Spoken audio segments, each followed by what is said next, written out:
Olá, Ismar, boa tarde. Boa tarde, tudo bem? Tudo bem, você? Estamos ótimos aqui. Que bom, vamos esperar um pouquinho, o pessoal está começando a entrar, para a gente dar início, então, à nossa live de hoje. Ok. Agradeço as pessoas que estão entrando, Jorge,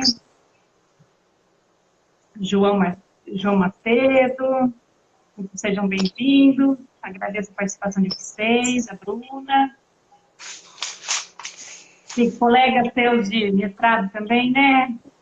Isso, esses dois que você falou primeiro aí, o Jorge é de Gurupi, foi orientando da Tati, e o João Arlindo é orientando do Heitor.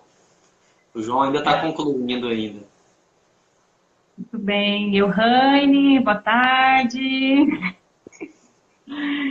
Tudo bem, Euhane? Obrigada, Euhane, pela gentileza.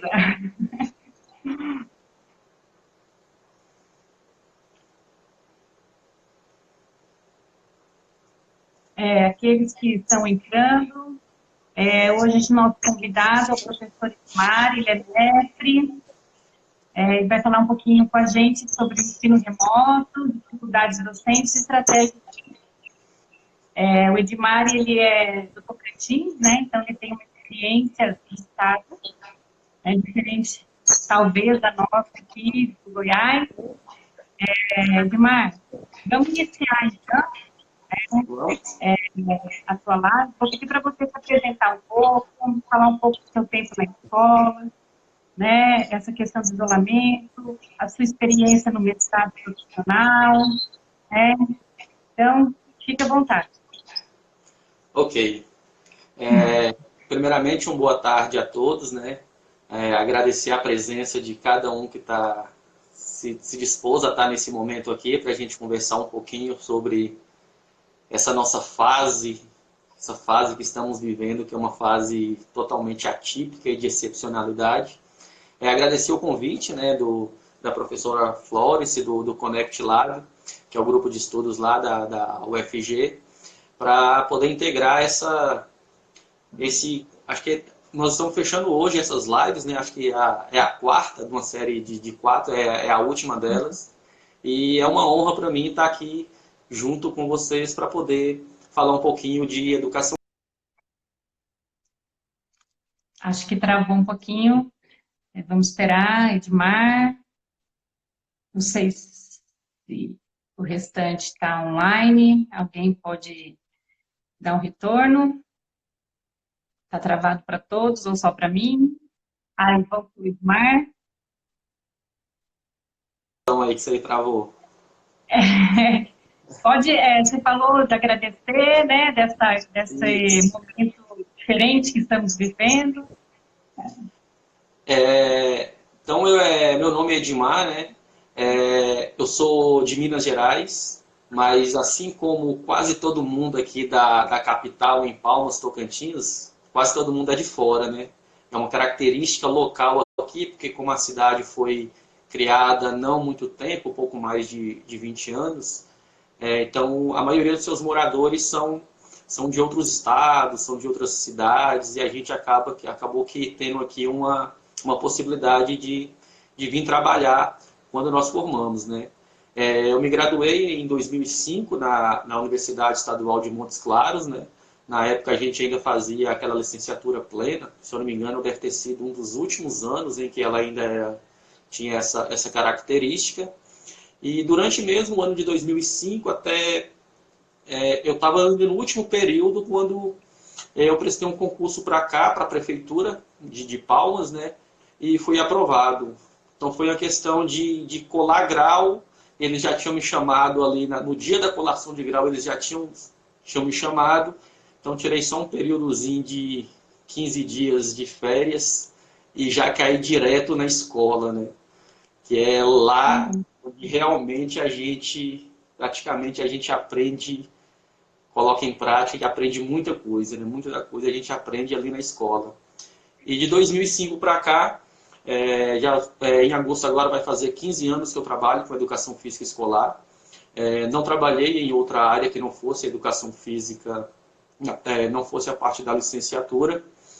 E e trabalhei praticamente até o ano passado, até finalzinho do ano passado, ainda no mês de novembro, eu ainda estava na prefeitura, onde eu trabalhava com educação física nesse tempo todo no primeiro segmento, trabalhando ali basicamente com o primeiro e o segundo ano, né, alunos de 6 e 7 anos. Mas aí no ano passado eu fui aprovado no concurso do Instituto Federal, e aí eu comecei a Acho que travou de novo o Edmar. Hoje, mais cedo, ele disse que estava com um pouco de problema na internet dele. Vamos esperar um pouquinho.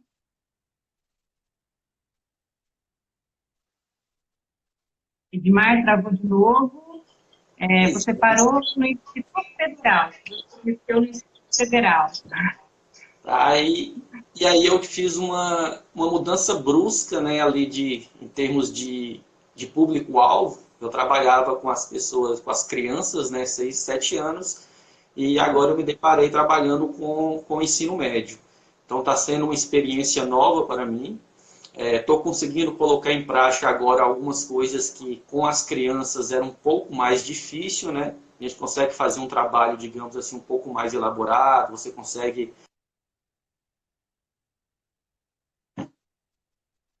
Travou mais uma vez.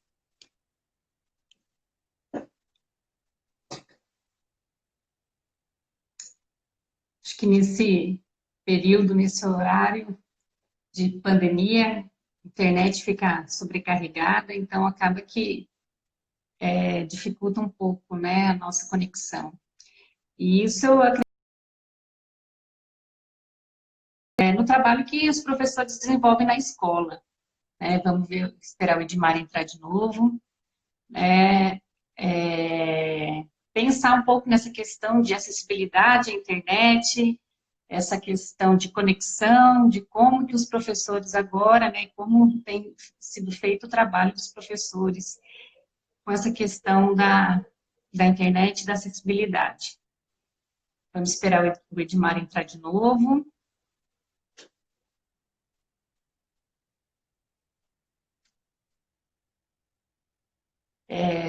João dizendo aí, né, que iniciou o trabalho também com alunos de universidade, esse ano na estadual. Antes era só os pequenos, nas fases de turma de 6 a 8 anos, né. Trabalho bem diferente que a gente desenvolve com crianças na escola e com os alunos, né. Vamos ver. Guardando o Edmar, que teve problema na conexão dele.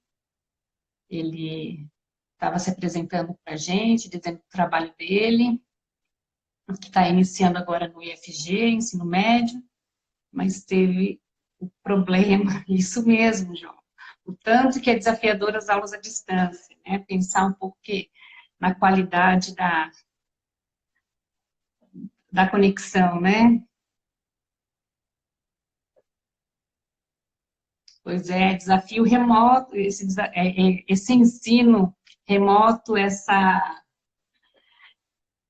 desafio que todo mundo está enfrentando, né? A gente tenta usar o que a gente consegue da tecnologia e, de repente, a gente é obrigado a usar tudo que a gente um dia pensou em não usar. Vamos lá, o Edmar voltou.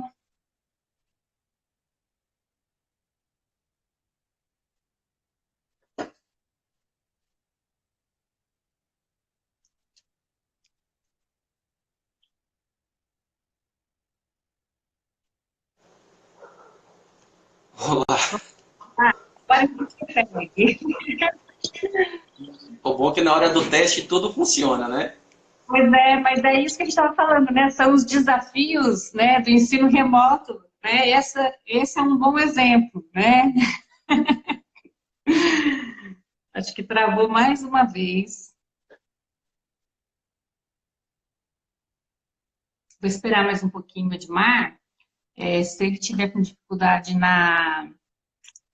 Aí, voltou, Edmar. Vamos tentar de novo, caso caia de novo. Tá. Eu entrei no celular da minha esposa aqui também. Qualquer coisa, se der errado, eu passo pro dela aqui, tá? Tá bom, então, vamos lá. Estava iniciando o seu trabalho no IF, E aí, o ensino e médio. aí foi algo que mudou. E travou de novo. Talvez o horário não esteja ajudando também, né?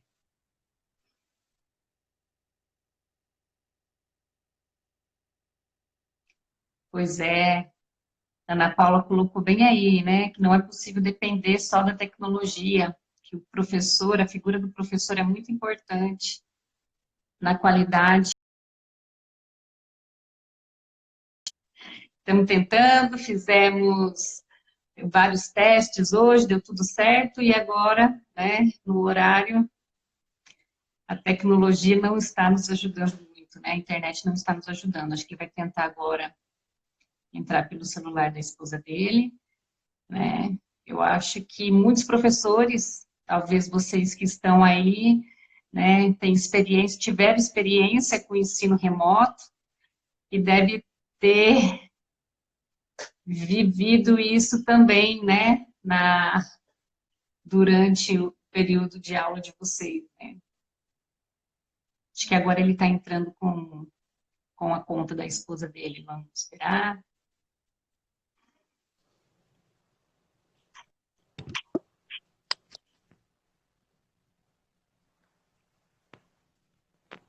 Só precisa inverter a câmera. Tudo tranquilo, Edmar? Tá. Então vamos apressar um pouquinho as coisas, mas que o tempo já passou nesse um pouquinho do tempo, né? Sem problema. Aí falando basicamente da experiência você pediu também falar um pouquinho da experiência do mestrado, ele até que, nesse momento, a gente, colocando assim, que foi um período que a gente pôde sentir agora também o que os nossos alunos estão passando hoje, né? Porque ele é um mestrado com umas características um pouco diferentes do mestrado acadêmico, porque nós tínhamos uma parte muito grande, ou até, talvez até a maior parte, feita à distância, né? Então, nós tivemos na pele a função do aluno também, como aluno de uma educação à distância. Lembrando que existe como o já teve em outra live, que existe uma grande diferença entre educação à distância e ensino remoto. A gente pode começar a fazer um comparativo, principalmente no sentido de sentir o que o aluno está passando nesse período, né? E, então, esse período, como aluno do mestrado acadêmico, ele pôde me dar uma noção principalmente, como saber lidar com o aluno nesse momento, né? Eu também tive a experiência de trabalhar como tutor numa faculdade à distância, no curso de Educação Física, e lá eu consegui desempenhar também a função de tutor à distância, né? Onde a gente acompanhava os alunos à distância e também tinha a parte presencial, onde era eu que também acompanhava. Então, eu acabei que tendo uma boa noção, coisa que muitas pessoas, infelizmente, não tiveram, de um pouco de experiência de educação à distância, né? Porque eu pude vivenciar isso como professor, organizando todo o trabalho ali nessa faculdade, e depois eu tive a experiência de ser aluno de uma educação à distância, né? Que na verdade ela era uma parte à distância, uma parte presencial, aonde a gente tinha muitas tarefas, muitas resoluções, muitos problemas a serem resolvidos também fora da UFG, né? Então é uma característica que trouxe para mim bastante assim, uma certa experiência para poder lidar com esse momento, né? Pois é, e quando se é aluno, né, já se matricula numa educação à distância, você já está preparado, né, com os recursos que vão ser utilizados. Agora os professores têm que enfrentar esse desafio logo no meio de um trabalho, né, e muitas vezes muitos professores procuram um certo distanciamento da tecnologia, né, mesmo por falta de conhecimento, né? Aí eu queria saber, né, nesse momento, né, quando a escola se viu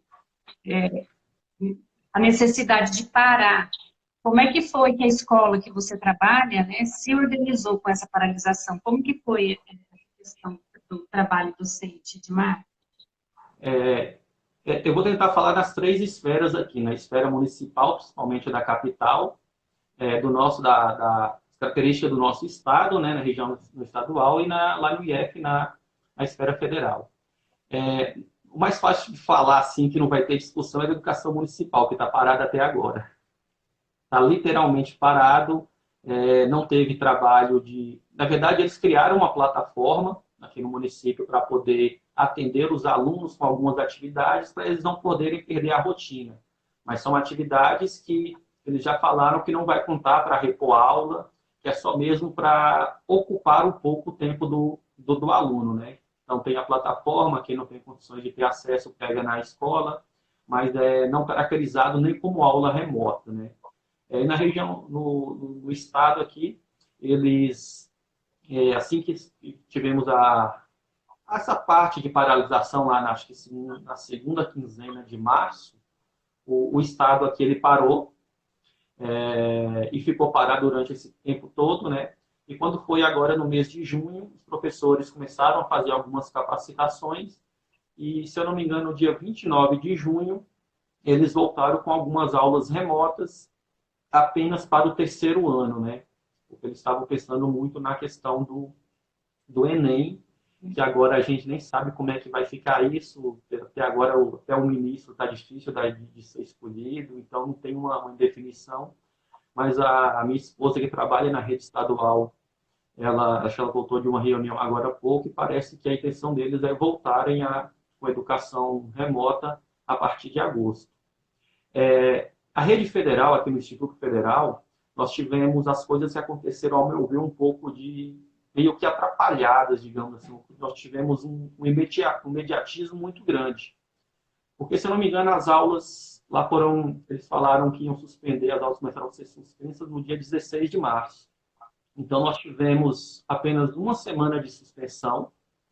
E na outra semana, nós aqui do Instituto Federal do Tocantins já começamos com as aulas remotas. Nós devemos ter, assim, acho que cerca de pouco mais de 30 institutos federais no Brasil, né? Fora os vários campos que tem de cada um desse Instituto Federal. Se eu não me engano, só 2 ou 4 institutos federais que decidiram seguir com as aulas à distância, né? Com essas aulas remotas, e uma delas foi o nosso instituto aqui. E isso acabou que caindo para a gente ali no colo da gente, sem nenhuma preparação, sem saber o que vai fazer. Nós paramos durante uma semana. Eu lembro muito bem que eu cheguei para dar aula na segunda-feira, não tinha ninguém na escola, porque era uma cidade vizinha, né? Eu pensei, eu tenho que ir lá para saber o que vai acontecer. Quando eu cheguei lá, a primeira coisa que o diretor fez foi mandar eu ir embora e aguardar. Depois só veio a notícia, segunda-feira nós começamos com aula remota. Então, ali nós não ficamos de mão atada, era assim, vai ser desse jeito, então tivemos que já começar a preparar as aulas nesse sentido de atividades remotas, né? No início até se falava em educação à distância, porque isso foi bem no início mesmo da pandemia, das paralisações, e depois começaram a ter aquelas discussões sobre o que é educação à distância, o que é ensino remoto, que eles têm abrangências diferentes, e as discussões partiram nesse sentido. Tinha um grupo de professores grande que achava que o melhor, e é o que eu pensava também, seria dar uma paralisada, pensar, refletir sobre aquele momento, refletir sobre o que viria, o que nós estaríamos enfrentando, né, para poder planejar e chegar para o nosso aluno de uma maneira mais estruturada. Até os alunos mesmos, eles sentiram isso, né, porque de repente eles ficaram uma semana sem aula, e quando foi na outra semana, quando eles abriram o e-mail deles, né, tinha lá o ensino aquele integral, né, lá tinha 14 disciplinas que eles cumpriam, eles tinham que fazer toda aquela rotina como se estivesse em sala de aula, né. Então, as coisas aqui no Instituto, ela aconteceu um pouco meio que atrapalhada, né. Só que aí, quando foi no mês de junho, eles suspenderam as aulas, no mês de junho. Isso já agora faltando para a gente, nos nossos cálculos, faltava um pouco mais de 20 dias para encerrar o semestre, né, 20 dias letivos. Aí eles decidiram suspender essas aulas. Foi suspenso o mês de junho, nós passamos por algumas capacitações. Esse mês de julho é férias, e a intenção é que no mês de agosto, agora, a gente volte estão cogitando voltar com aulas híbridas, né? Tem uma parte presencial, uma parte à distância, mas ainda tudo muito indefinido, né? Então, a situação aqui no estado foi mais ou menos essa. Então, continuou o conteúdo de forma remota, como se tivesse presencial, né? Eu vou aproveitar, é pouco um tópico que a gente vai abordar daqui a pouquinho, Edmar, mas já tem a pergunta da Bruna, que ela está perguntando assim, né? Como lidar com os estudantes de ensino remoto, estratégias de lidar com esse estudante e certificar a aprendizagem dele, a participação dele, né? Porque como estruturar a atividade, essa questão do conteúdo, será que é tão importante nesse momento, né? E esse conteúdo que foi passado, como certificar a aprendizagem dele, né? Se você puder estar falando um pouquinho para a gente, como que vocês aí, né, estão estruturando isso, a experiência de vocês em relação a isso? Eu acho que para a gente responder, eu acho que a gente precisa contextualizar um pouco. Teve duas coisas na escola, na nossa escola tradicional, que mudou drasticamente, né? Que é a questão do tempo e a questão do espaço. Todos os alunos, professores, a gente tinha uma rotina pré-estabelecida, um tempo pré-estabelecido, um horário de acordar, um horário de chegar na aula para poder assistir determinada aula, o horário do intervalo, o horário do lanche, o horário de ir para a quadra, o horário de estar na sala de aula numa disciplina de português, numa disciplina de matemática. E isso foi mudado drasticamente com essa situação da pandemia, né? Além da questão do espaço, né? Onde na escola a gente tem um espaço muito controlado. Querendo ou não, a gente tem uma sala de aula, a gente tem uma quadra, e a gente consegue controlar, por mais que às vezes a gente tenha 40 alunos numa turma, é um espaço controlado, a gente tem o controle daquele ambiente. Totalmente diferente do que nós estamos vivendo agora, né? A gente não consegue controlar o espaço e o tempo do nosso aluno por trás desse ensino remoto, né? E uma das coisas, os grandes desafios que eu vejo nessa parte de ensino remoto é com relação à disciplina que o aluno tem que ter em relação às atividades, né? E isso entra muito no tempo da escola que eu estou falando. O aluno, às vezes ele tem atividade, mas ele pode cumprir ela em qualquer tempo, ou ele pode cumprir ela no outro dia. E essa falta, às vezes, de disciplina deles acaba aqui deixando acumular uma atividade, e isso vai atrapalhando um pouco, interferindo nessa questão do tempo escolar. Logo quando nós começamos essa aula remota, eu lembro muito bem que a primeira aula, eu tinha avisado para eles que nós não teríamos um conteúdo, né, que eu estaria ali só para poder sanar as dúvidas deles. Aí eu tentei fazer uma aula síncrona através do Google Meet. Então eu falei com eles que eu ia ficar durante todo o tempo disponível para eles, para poder estar conversando com eles. E a aula começava às 8 horas, o primeiro aluno entrou às 9.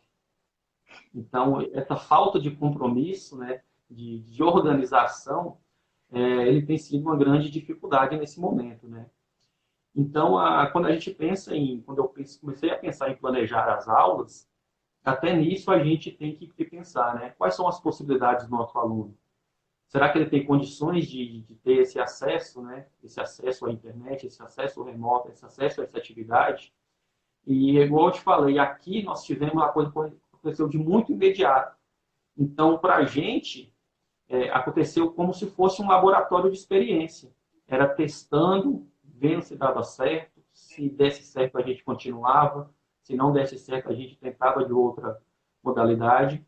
E isso acabou que trazendo para a gente algumas possibilidades. E algumas dificuldades ficaram bem afloradas também, né? Muitos professores quiseram fazer da sala de aula, que a gente estava usando o Google Sala de Aula, quiseram fazer da Google Sala de Aula como se estivesse dentro da escola, né? Então, queria fazer uma aula síncrona, aqui nós tivemos alguns alunos reclamando, por exemplo, que teve professor que entrou na aula síncrona e fazendo chamada. Isso numa educação remota, onde a gente pensa que não deveria ser dessa forma, né? Então, a gente começou a ter o feedback dos nossos alunos e algumas coisas a gente foi mudando, né? Como eu te falei, para a gente foi uma experiência, foi um laboratório que a gente fazia os testes, via o que dava certo, via aquilo que não dava certo e ia prosseguindo. Eu lembro muito bem que a minha primeira atividade, eu tive que continuar ela com eu tentei dar continuidade àquilo que eu estava dando presencialmente. Na época eu estava dando jogos e brincadeiras regionais. E aí eu me deparei, mas aí, o que é que eu vou fazer com eles agora? Então a primeira ideia que me veio foi pedir eles para produzir algum vídeo com alguma brincadeira que pudesse ser utilizado dentro de casa, né, em um espaço de confinamento. Legal. E aí nós tivemos 2 pontos. Tive um ponto muito vantajoso, que os alunos participaram bastante, os que participaram, trouxe brincadeiras novas, o envolvimento dos pais, mesmo eu não tendo pedido, o envolvimento dos pais nas atividades, colocando onde eu pedi eles para simular a brincadeira, fazer a participação, e como eles estavam todos isolados, eles tinham para brincar os pais, ou o seu irmão, ele não podia brincar com o vizinho, ninguém saía. Só que aí também nós tivemos a dificuldade do acesso à internet, onde alguns alunos não tiveram essa oportunidade de enviar o vídeo ou não conseguiam enviar o vídeo por causa de uma internet um pouco precária, né? Então, a gente começa a pensar na situação do aluno e tentar criar algumas outras alternativas para que essas atividades chegassem até nós. Só que aí uma das exigências do nosso campus era que todas as atividades deveriam ser postadas no Google Sala de Aula, para deixar registrado, para depois, se tivesse alguma cobrança, a gente poder estar mostrando para o aluno que ele não tinha feito. Só que aí eu comecei a perceber, em uma reunião de educação física, inclusive foi o Marcos, um dos alunos do mestrado profissional, ele lá de Gurupi, que ele disse que o principal meio de comunicação deles com os alunos era o WhatsApp, porque os alunos não conseguiam enviar as atividades pelo Google Sala de Aula, porque ele consome muitos dados de internet. E, às vezes, o WhatsApp ele te dá essa liberdade, não cobra da franquia de dados. Só que isso aqui era impossibilitado para a gente. Então, a gente tinha que flexibilizar. Teria que flexibilizar, mas, ao mesmo tempo, o nosso campus amarrava com relação a isso. Então, a gente tinha que pensar em outras alternativas. Muitos alunos me enviavam mensagem no WhatsApp e eu falava para eles, se você tiver a liberdade de me dar sua senha, seu login, eu mesmo posto para você, para não deixar o aluno sem postar atividade, né? Mas isso foi bem no começo, né? E depois o próprio Instituto Federal começa a perceber isso, né? Na verdade, já estava nas discussões. E aqui nós tivemos, pelo menos, né? Nós sabemos que os recursos dos institutos federais é um pouco mais vantajoso, tem uma estrutura melhor que as escolas estaduais e municipais. Eles criaram um auxílio inclusão digital, né? Então, para aqueles alunos que não tinham acesso à internet, foi dado eles se cadastraram e recebiam um auxílio para poder pagar um plano de dados para eles poderem estar enviando as suas atividades, né? Só que aí, mesmo assim, o problema às vezes prosseguiu, que aí foi por fatos que a gente acabou não tendo muito controle, né? Então, foi assim, meio que um planejamento, uma organização de trabalho mais individual, né? Não teve, assim, uma conversa com a coordenação, vamos pensar em como a escola, né, vai estar desenvolvendo o trabalho nesse período, não se pensou nas condições dos estudantes, eles tinham ou não acesso, simplesmente iniciou o trabalho. Exatamente, simplesmente iniciou o trabalho. Não tentamos fazer algumas reuniões online, nós tínhamos reunião online, as videoconferência toda quarta-feira, mas ali tinha mais discussão sobre se dava prosseguimento, como é que mexe no Google Sala de Aula, como é que eu posto uma atividade, mas o fato de pensar coletivamente como que seria dado essas aulas, como seriam essas estratégias de ensino, elas só foram pensadas agora com o nosso curso de capacitação. Então, foi igual eu falei, foi um verdadeiro laboratório, né? A gente estava ali mesmo que experimentando, né? Tentava fazer de um jeito e não dava certo. E agora, para esse momento, para continuar, né? Como que a escola, vocês estão se organizando para essa retomada aí, né? Porque você falou que suspendeu, né, as atividades, vão retornar. Está tendo uma conversa entre os coordenadores, né? Como que está sendo isso? Pensando nos alunos? As atividades elas foram suspensas em junho. Aí no mês de junho nós passamos por cursos de capacitações. Aí o mês de julho agora eles deram as férias, né? Então a intenção é voltar em agosto, mas ainda não tem definido de que forma que a gente vai voltar em agosto, né? Existe algumas conversas de que vai voltar de forma híbrida, né? Agora, como vai ser essa forma híbrida? Se é uma parte dos alunos que vai em determinado dia da semana na escola, outros vão ficar em casa, a gente vai ter que aguardar um pouco. Mas aí, durante esse mês de junho, a gente fez alguns cursos de capacitações, né? Principalmente relacionado a estratégias de ensino, né? De como lidar com o aluno para poder trazer ele de volta para trazer ele se engajar de forma, se engajar mesmo durante as aulas, né? Porque aí eu posso contar a experiência na minha disciplina lá, né? Que as primeiras atividades eu tinha um retorno de 95% das atividades no início. Os alunos ainda querendo dar continuidade, a gente talvez imaginasse que não ia perdurar por muito tempo, então os alunos eles se engajaram naquele início, eu tinha um retorno de 95%. Só que aí o Tocantins ele é um estado de uma certa dimensão considerável, e nós temos ainda cidadezinhas muito pequenas, né? Então a gente, em outros locais, o retorno de atividades não chegava a 15% para algumas disciplinas por causa da dificuldade em acesso à internet. Nós temos muita zona rural aqui que os alunos vão para o Instituto Federal.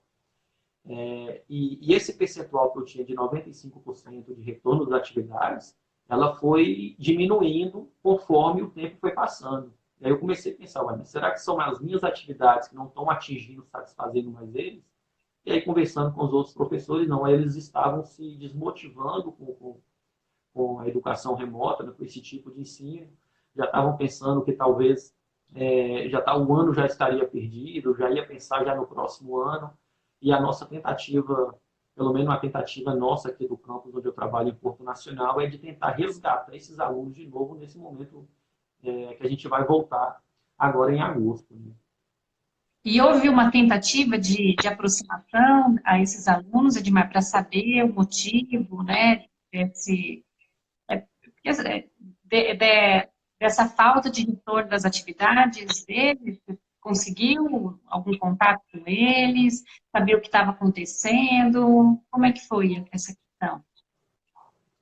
Falando especificamente do campus que eu trabalho, né, ele é uma cidade de em torno de 50, 60 mil habitantes, e a gente tem alguns lugares, alguns vilarejos que também os alunos vão para lá, que vão até de ônibus, né? E muitos deles moram na zona rural. E a zona rural, a internet é um pouco mais complicada de se chegar, né?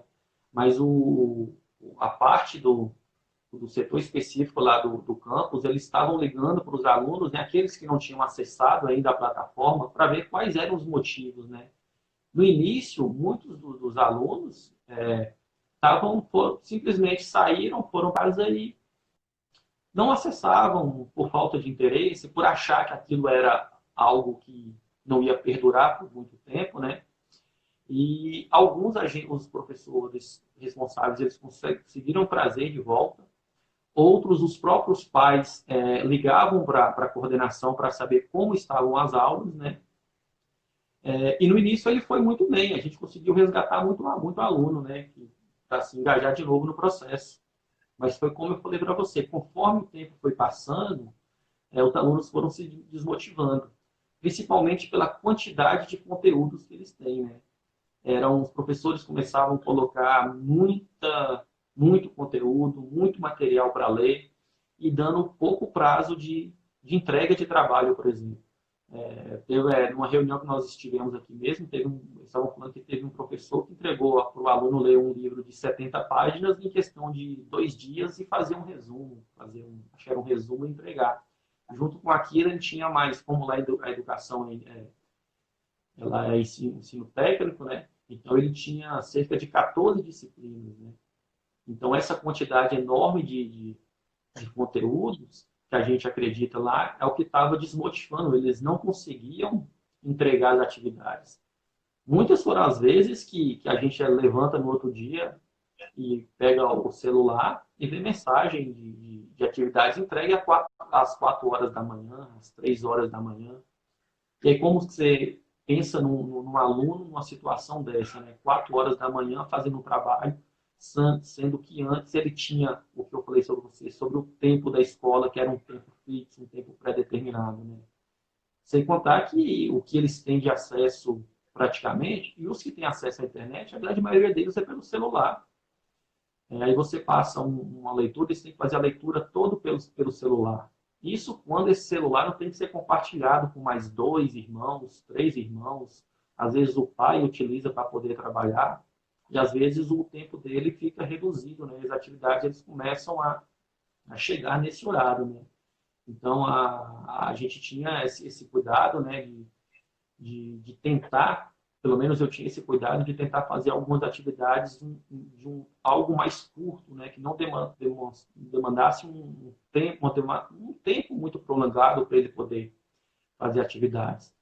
Mas mesmo assim a gente conseguiu propor algumas atividades que tivemos um bom êxito. A criatividade dos alunos é fenomenal usando a tecnologia. Você pede E ele para A gente pede eles para produzir um vídeo. Se você ver, se eu colocasse para vocês a produção dos vídeos que eles fazem, é coisa fantástica. Teve uma menina que fez uma produção do vídeo em que ela contracenava com ela mesma e fazia aquele jogo de corte de imagem. E eu falei assim, não, não é possível, gente. Esses meninos é muito criativo. E são ferramentas que sempre estiveram disponíveis para a gente, né? E muitos só estão indo utilizar nesse momento.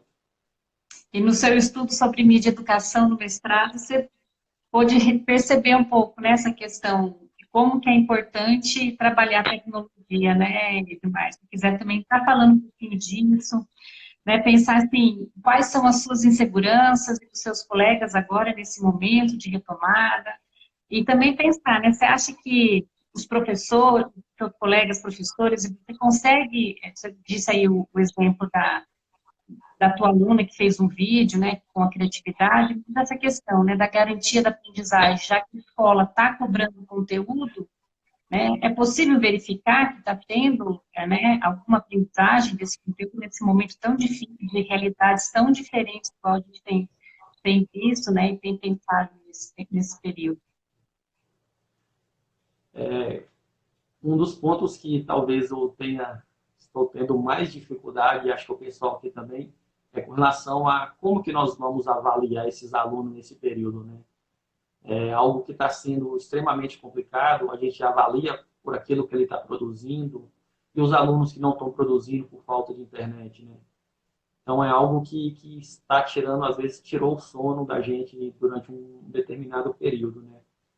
Mas quando a gente pensa nessa parte de dificuldades, e quando eu estava pensando nas estratégias para poder, no que trazer de possibilidade para os meus alunos estarem realizando, uma das coisas que me ajudou muito realmente foi o trabalho que a gente fez no mestrado, né? Onde a gente envolveu as tecnologias digitais de informação e comunicação e a mídia e educação.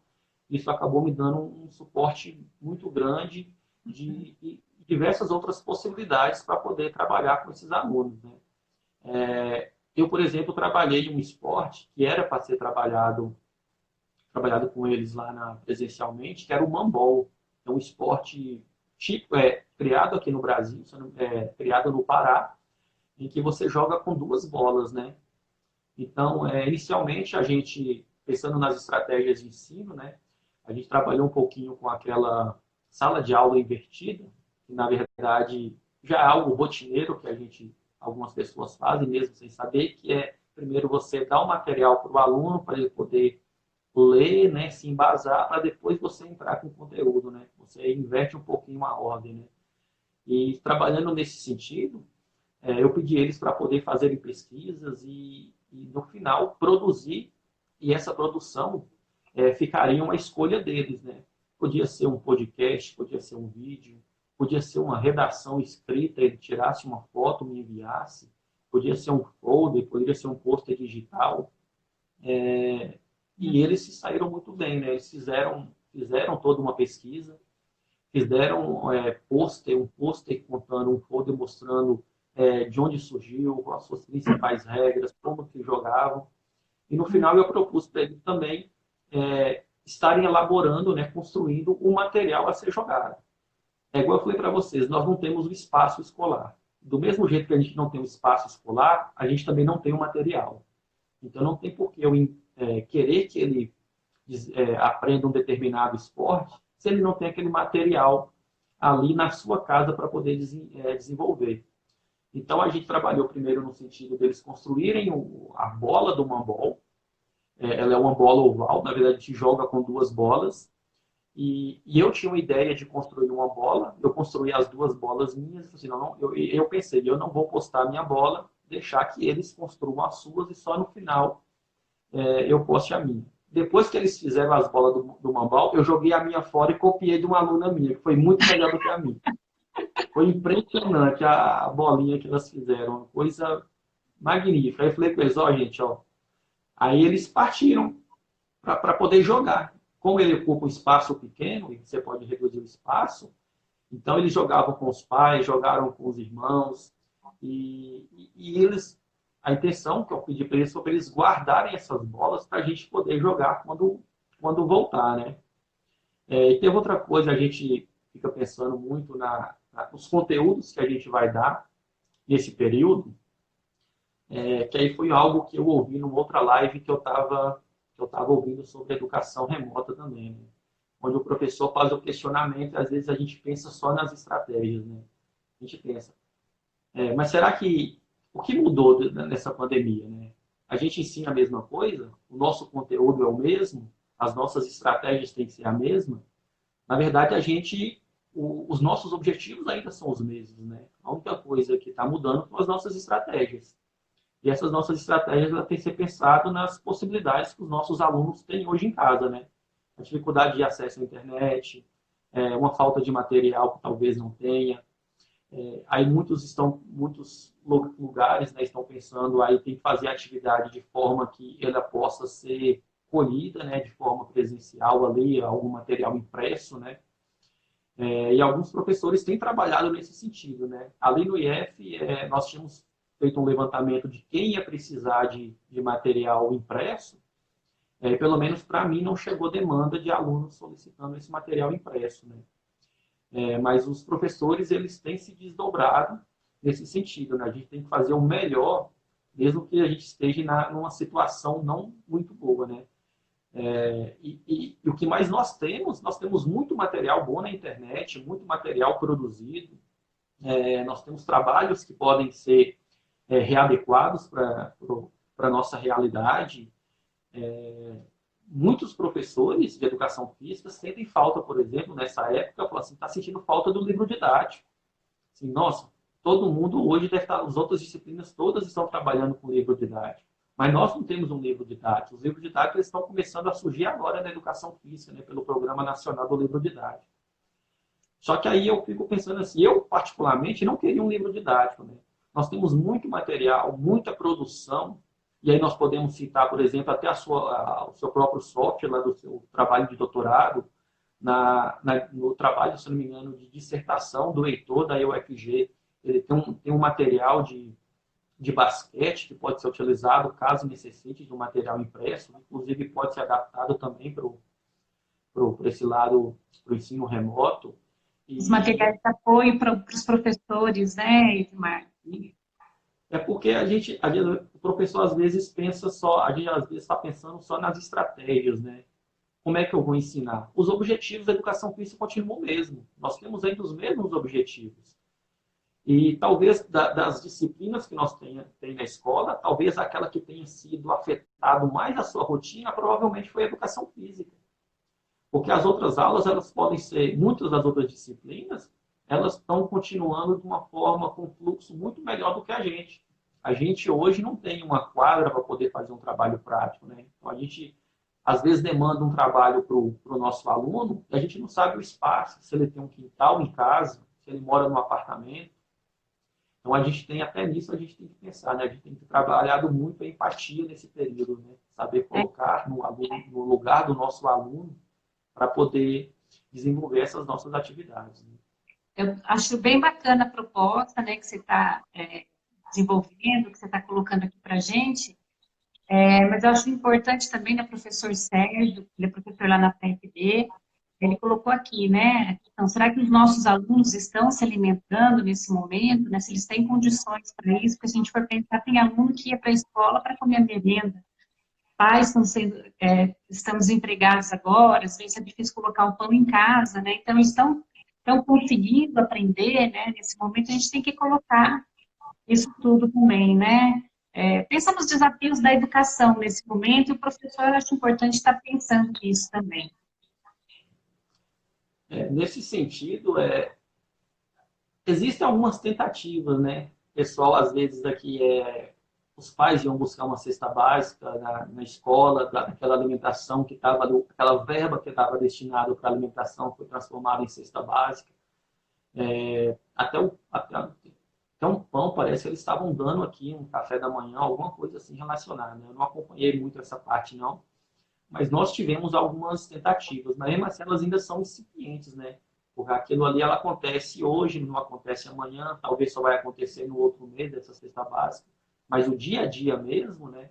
Do aluno que vai buscar na aula essa parte da alimentação, eles realmente está sendo prejudicado nesse momento, né?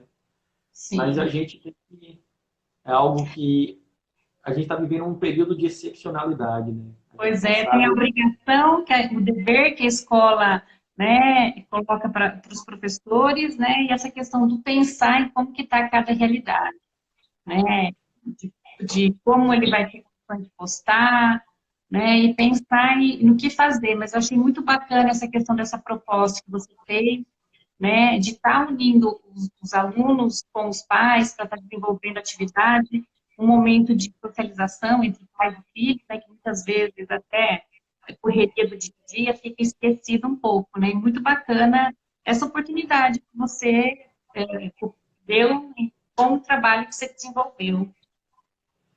Teve algo que eu percebi durante esse período, que eu estava trabalhando com o primeiro e segundo ano, né? Em uma turma eu estava trabalhando com jogos e brincadeiras, no outro eu estava trabalhando com atividade física e saúde, estava fechando uma parte de conhecimento sobre o corpo e entrar em atividade física e saúde. E a atividade física e saúde entrou exatamente na época da pandemia. Foi o primeiro conteúdo que eu dei, novo, direcionado só para a educação remota. E muitos professores, nós tivemos uma reunião com os professores depois daqui de uma videoconferência com professores de educação física, e muitos professores estavam falando assim, não, vamos trazer conteúdos, aqueles conteúdos mais teóricos. Nós temos muitos conteúdos que pode trabalhar só na teoria, né, da educação física, né? Vamos trazer, a gente joga para cá, essa pandemia ela não vai perdurar por muito tempo, aí depois a gente joga os conteúdos mais práticos para o final do ano. Mas como eu já tinha começado, então eu estava com atividade física e saúde, tinha muita parte prática da atividade física e saúde. Aí eu resolvi enviar para eles um protocolo de medir a atividade física deles, né, o IPAC. E após analisar, aí eu resolvi estender para todos os meus alunos, né, por causa das respostas que eu estava tendo quando eu fui eu coletei os dados que eu fui fazer uma análise. 95% dos nossos alunos, eles estavam totalmente inativos fisicamente, não estavam fazendo nada. Foi aonde eu pensei, nossa, mas aí eu tenho que propor agora atividades. Se eu começar a fazer mais atividades teóricas, como eles estão propondo aqui, aí o papel da educação física também nessa parte de atividade física e saúde, ele vai lá para baixo. Então eu comecei a pensar em fazer escolhas, né, em que ele tinha que, pelo menos às vezes, fazer alguma atividade física também, né? Tinha a parte de produção, a parte que a gente pega um pouquinho mais de teoria, mas mesclado com essa parte de prática, né? Inclusive, os meus meninos aqui, que eles também ficam muito em casa, e é uma preocupação que eu coloquei para eles, essa brincadeira tem que ser ao ar livre, para eles poderem tomar um pouquinho do sol também, né? Por causa da vitamina D. Então, você vê, até nisso a gente tem que pensar, né? O aluno ficou confinado. Aí, quando eu vi lá 95% deles totalmente inativos, Aí eu fiquei preocupado, não. Então, se nenhuma outra disciplina vai colocar eles para fazer alguma atividade física que não seja a gente. Nenhuma outra vai colocar eles, né? Então, eu tive esse cuidado também de tentar, dentro da medida do possível, estar colocando eles para poder fazer alguma prática, principalmente ao ar livre, né? Lógico, eu tinha alguns alunos que moravam em apartamento, que não era possível, mas aí também eu deixava a escolha deles de fazer alguma coisa que pudesse fazer ali dentro, né? Porque nesse momento não dá para você direcionar para o aluno, você vai fazer isso, né? Você tem que jogar, o que eu penso, né? Você tem que dar o tema para eles e ali a gente faz aquele que eu vi agora no curso, aquela aprendizagem baseada em escolhas, né? Principalmente nas escolhas que eles têm e como eles vão me entregar aquela atividade. Então, eu fiz a proposição do tema para eles, discutia com eles, e depois eu deixava aberto para eles. Eu preciso que vocês me entreguem um trabalho, mas esse trabalho fica à livre escolha de vocês. Porque se eu fecho numa determinada proposta, pode ser que nem todos tenham essa possibilidade, né? Porque a gente não tem esse controle sobre o ambiente que ele está, que é muito diversificado. A gente não tem condições de conhecer todos os nossos alunos nesse momento, né? E como a professora Gabriela está colocando aí, né? A saúde mental, a Saúde. educação física, a atividade física pode ajudar muito nesse momento, né? Se alimentam mal, o sedentarismo, né? Essa questão do sol, nesse momento recluso, né? Então, a gente tem que trabalhar a nossa saúde mental nesse momento, e acho que a atividade física, das atividades socializando a família também são importantes nesse momento, né? Tão estressante. Nesse sentido da gente colocar o aluno para poder produzir, né? Que está muito moderno aí, o pessoal fala muito em metodologias ativas, colocar o aluno. Eles falam muito colocar o aluno no centro do processo de ensino, mas a gente acaba vendo também, e até mais depois nós tivemos a discussão lá durante a nossa banca de mestrado, né, nessa parte de colocar o aluno no centro, a gente está vendo agora que a gente não pode deixar ele também só no centro, né? O professor é peça fundamental nesse momento, né? Uma das dificuldades que os alunos tiveram aqui, que eles relatavam na coordenação, que as primeiras aulas, principalmente lá no início das nossas aulas no IF, professor não é youtuber, né? Muito professor, às vezes, não consegue ficar na frente de uma câmera e dar uma aula, né? Então, muitos professores começaram a pegar aulas prontas no YouTube e colocar para os alunos assistirem. Isso, minha primeira aula foi desse jeito. Disse, não, gente, eu não tenho condições de produzir uma aula agora, de gravar um vídeo, eu não estou preparado para isso. Aí peguei um vídeo de anatomia e coloquei para eles. Acho que uns 10 dias depois nós tivemos uma reunião e a da reclamação dos alunos é que eles não estavam vendo o professor. O professor é a segurança dele que nós percebemos. Aí ele falou, o aluno tem a necessidade de olhar para você. Mesmo que você não saia, coloque pelo menos sua foto lá do lado. Ele precisa sentir que você está junto com ele nesse processo, né? Então, nessa parte de metodologias ativas, a gente tem que entender que não é o aluno que está no centro, né? A gente tem um papel fundamental em caminhar ele nesse processo, né? Sim, ele é um sujeito ativo, né, do processo. Um sujeito ativo, né? Inclusive, uma das ideias nas teorias de aprendizagem, né, nós temos aquela pirâmide de Glasser, né, onde ele fala que 95% da aprendizagem do aluno é quando ele se propõe a ensinar o outro.